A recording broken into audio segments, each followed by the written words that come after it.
So, 2 or so years back, I released a video highlighting my 10 least favourite Star Wars Special Edition changes. While it was definitely one of my earlier videos that I feel could have been much better and less derivative of HelloGreedo's, I still meant every word that I said at the time of its release, and a lot of folks really seemed to enjoy it. Today, I thought we'd do something different. But while I may be here for a different reason this time round, I still want to get some serious stuff out of the way first, just in case. It is no question that the original Star Wars trilogy is indisputably one of the more important aspects of film history and general culture. It was extremely influential on the side of imaginative filmmaking and the blockbuster landscape. It spawned into a multi-million-dollar franchise that is still growing strong today, and I really don't think that I need to back up just why that is with any kind of evidence beyond telling you to go watch the movies again, since they speak for themselves pretty darn well. And so applying alterations to them which contradict story points, characteristic behaviour, tone, or plain old basic consistency, in my eyes is only a bad move if you're keeping the original unaltered versions out of the consumer's reach, which is exactly what happened. Now you've really got to stop and think about the implications there. At that point, it stopped simply being another version of the film for the sake of it, like director's cuts, or in this case George Lucas cuts,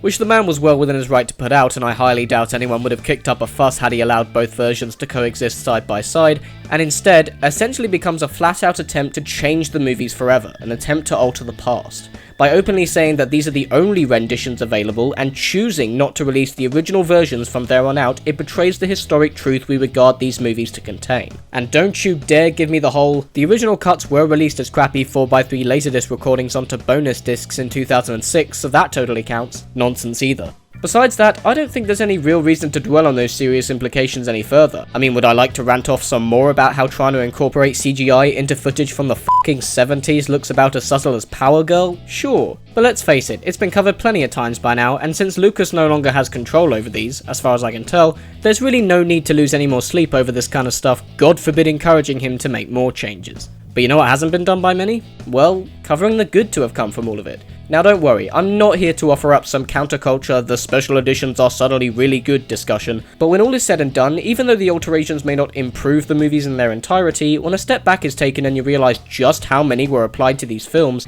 and believe me, every inch of these was tinkered with in one way or another, it is indeed possible, I find, to salvage a few redeeming elements out of the mess. Consider this a fun challenge for the sake of it. Can I list some Star Wars special edition changes that I actually liked?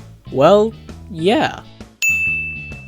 To start off, one of the things the original trilogy desperately needed when it came time to re-release it in 1997 was a good old clean-up to the sound and picture quality, and so it shouldn't be all too surprising that most of the changes I consider really good are technical ones. Excusing the weird colour alterations, to Empire in particular, things like improving the opticals, removing black edges and going over slightly awkward bumps in the effects, as well as working on background plates and the sound mix was always the most logical and advantageous action to take on the movies. There's such gorgeous cinematography at play and such depth to the images in these films that not being able to see it all in pristine high definition would have been a real crime. You want to see the dirt and imperfections on C-3PO, you want to see the detail in the models, the sets, etc., and in finally being able to, it adds that extra bit of tangibility that's always been integral to making this universe feel as immersive as it does. You also have that one shot in the 1977 version of A New Hope that, to me, in similarity to Dick Jones's fall at the end of RoboCop or the Arnold animatronic in Terminator, always broke a sense of timelessness as far as the visuals were concerned, where they kinda made you go, that's a shame. Ironically, even though the CG in the special editions, which is really poor even by late 90s standards, would go on to make the originals look even more dated, the blatantly unfinished looking first shot with the matte painting of the assembly members in the throne room really did need some kind of alteration regardless, and the new shot with the CG stand-ins looks perfectly fine. On my end, this actually improves on the sequence if anything.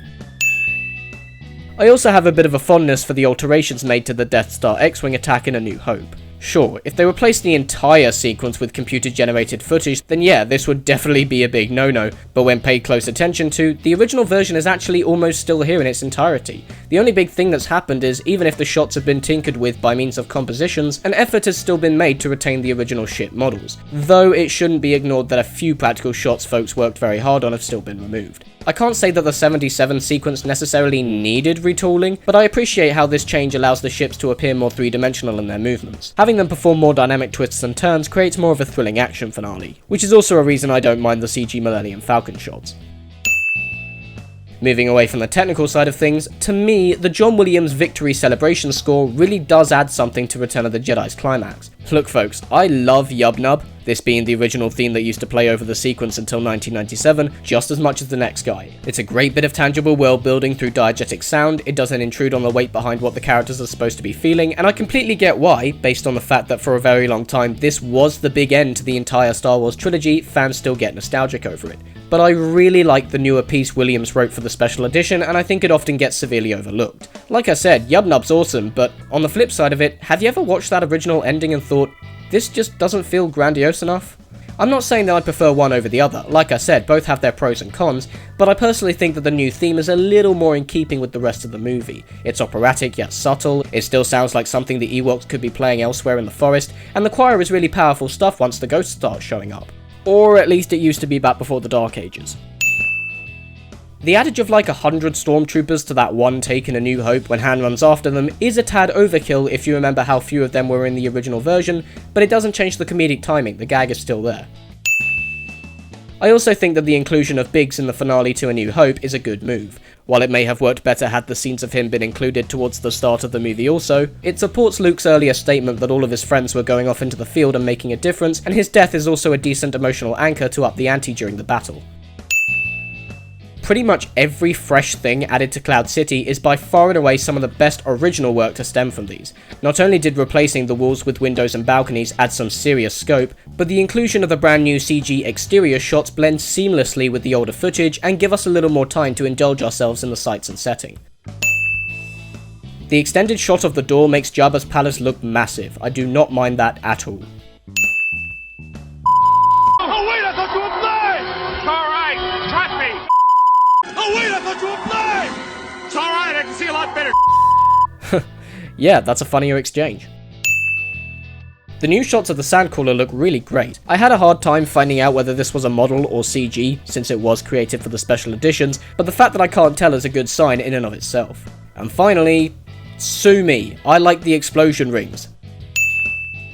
They look cool, damn it, bigger, more dynamic and much more exciting. The original ones were fine and got the job done, but these ones conclude the sequences with much more energetic bangs. They rock.